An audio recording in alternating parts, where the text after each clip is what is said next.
हाँ, आइए हम स्वागत करते हैं एक संक्षिप्त भाषण के लिए छात्र क्रियाकलाप परिषद के सेक्रेटरी शिवम राय, कंप्यूटर साइंस इंजीनियरिंग डिपार्टमेंट का। वो आए और राष्ट्र निर्माण में महापुरुषों, सशस्त्र बलों, वैज्ञानिकों और शिक्षकों के योगदान पर प्रकाश डालें। शिवम राय। आदरणीय कार्यवाहक कुलपति प्रोफेसर वीके गिरी सर, संयोजक छात्र क्रियाकलाप परिषद अवधेश कुमार सर, सम्मानित शिक्षक वृंद और उपस्थित सभी गणमान्य जनों का मैं शिवम राय गुरु गोरक्षनाथ की तपस्थली और महामना मदन मोहन मालवीय जी की पावन स्थली पर आप सभी का हार्दिक स्वागत और अभिनंदन करता हूँ। आज हम सभी यहाँ गणतंत्र दिवस के राष्ट्रीय पर्व पर सम्मिलित हुए हैं। गणतंत्र दिवस यह सिर्फ एक राष्ट्रीय पर्व नहीं है, बल्कि वह उस संकल्प की परिणति है जिसके स्वरूप संविधान के अंतर्गत भारत एक संप्रभु, एक सशक्त और एक समृद्ध गणराज्य की तरफ बढ़ा था। 26 जनवरी के इस पावन अवसर पर मैं अपने उन महापुरुषों को भी नमन करता हूं, जिनके त्याग, संघर्ष और बलिदान के बदौलत आज भारत देश एक संप्रभु राष्ट्र के रूप में, अपने गौरवशाली रूप में यहाँ पर खड़ा है। मैं शहीद आजम भगत सिंह, जिन्होंने मात्र 23 वर्ष की उम्र में फांसी को चूमा था, ऐसे हमारे शहीद आजम भगत सिंह, शहीद अशफाकुल्लाह खां, नेताजी सुभाष चंद्र बोस, महात्मा गांधी, ऐसे हजारों स्वतंत्रता सेनानी हुए और कुछ तो ऐसे हैं जिनके नाम तक भी हम नहीं जानते। मैं उन सभी स्वतंत्रता सेनानियों को नमन करता हूँ। आप सभी ने अभी एक गीत सुना, ऐ मेरे वतन के लोगों। यह गीत 1962 के भारत चीन युद्ध के बाद लिखा गया था। 1963 में उन सभी स्वतंत्रता सेनानियों को, उन सभी हमारे अमर शहीद बलिदानियों को याद करते हुए ये गीत लिखा गया था कवि प्रदीप जी के द्वारा, और इसको स्वर दिया है लता मंगेशकर जी ने। इस गीत के आगे की पंक्तियां हैं, तुम भूल न जाओ उनको, इसलिए कही ये कहानी, जो शहीद हुए हैं उनकी जरा याद करो कुर्बानी। उस समय कवि को पता था कि हो सकता है कि हम भारतवासी अपने दैनिक कार्यों में व्यस्त होकर अपने उन स्वतंत्रता सेनानियों को भूल जाएं, इसलिए उन्होंने बात लिखी थी। लेकिन मैं तहे दिल से अपने विश्वविद्यालय प्रशासन और मुख्य रूप से अपने कुलपति महोदय प्रोफेसर जेपी सैनी सर को हृदय तल से हार्दिक धन्यवाद ज्ञापित करना चाहता हूं कि उन्होंने आज इस शहीद स्मारक का निर्माण किया, शहीद राम प्रसाद बिस्मिल पार्क का निर्माण किया, जिससे हम जैसे हजारों युवा आने वाले वर्षों में प्रेरणा ले सकते हैं। चूंकि समय की बाध्यता है, इसलिए मैं अपना भाषण बहुत ही संक्षिप्त रखूंगा। एक चीज का मैं और जिक्र करना चाहता हूँ। पिछले वर्ष 22 अप्रैल 2025 को हमारे इस देश पर पहलगाम हमला हुआ था।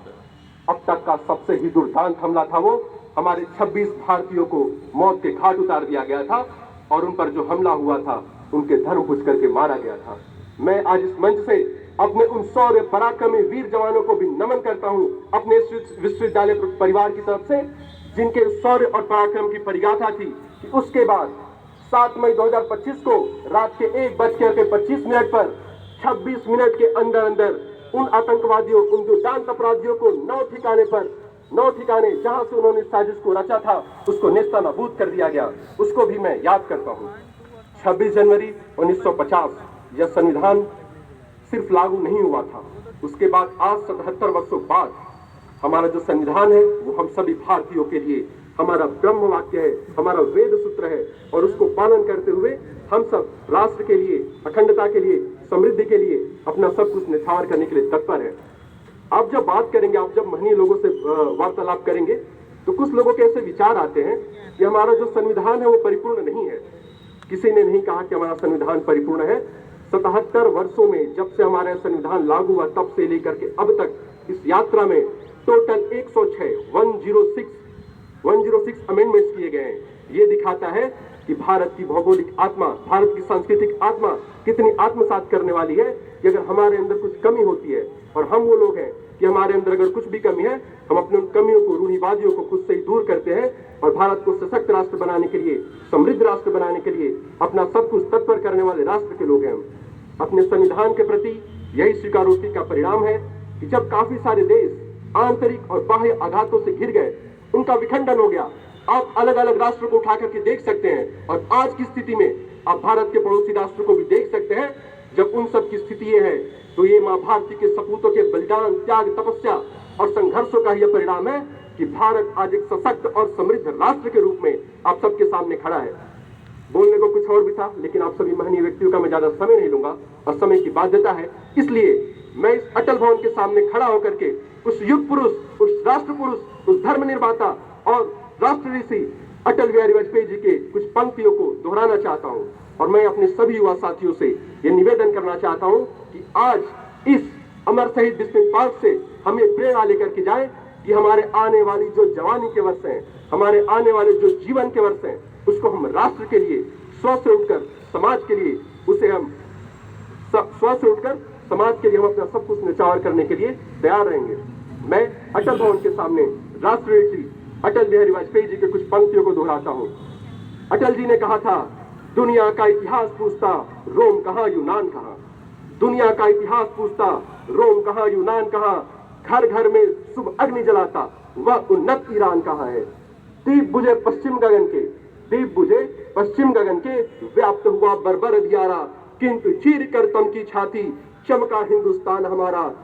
जग के मस्तक पर रोली सा, जग के मस्तक पर रोली सा, शोभित हिंदुस्तान हमारा। सत सत आघातों को सहकर जीवित हिंदुस्तान हमारा, सत सत आघातों को सहकर जीवित हिंदुस्तान हमारा। इसी संकल्प के साथ कि आने वाले हमारे जो भी जीवन के वर्ष हैं वो हम स्व से उठ करके समाज के लिए समर्पित करेंगे। इसी एक आशा आकांक्षा के साथ मैं आप सभी का सत सत नमन करता हूं।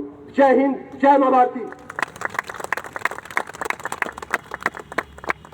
बहुत ही ओजपूर्ण भाषण